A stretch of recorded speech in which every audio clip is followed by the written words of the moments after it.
আপনার জীবনের আগামী 7 দিনে ঠিক কি কি ইভেন্ট হতে চলেছে সেটা জানতে হলে অবশ্যই এই ভিডিওটাতে চোখ রাখুন প্রথম থেকে শেষ পর্যন্ত। আর এই পজিটিভ মেসেজটাকে ডিভাইনের তরফ থেকে ক্লেম করার জন্য অবশ্যই কমেন্ট করবেন 111। চলুন দেখে নেওয়া যাক আগামী 7 দিনে আপনার জীবনে ঠিক কি ইভেন্টস হতে চলেছে। তো আমাদের কাছে যে মেসেজটা এসছে সেখানে দেখাচ্ছে যে আ পার্সোনাল ইস্যু রিচেস রিসলিউশন, মানে আপনার কোনো একটা জীবনের পার্সোনাল কোনো প্রবলেম যেটা নিয়ে আপনি ভীষণভাবে চিন্তায় রয়েছেন, সেটা একটা সলিউশন পাবে, আপনি একটা সমাধান খুঁজে পাবেন আগামী 7 দিনের মধ্যে।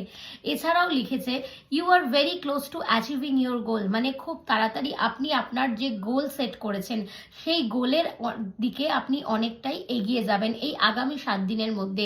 এখানে দুটোই কিন্তু ভীষণ ভীষণ পজিটিভ মেসেজ এসছে যে এক, আপনি আপনার লক্ষ্যের দিকে এগিয়ে যেতে সফল হবেন, আরেকটি হচ্ছে আপনার কোনো মানে পার্সোনাল জটিলতা থেকে আপনি মুক্ত হতে চলেছেন।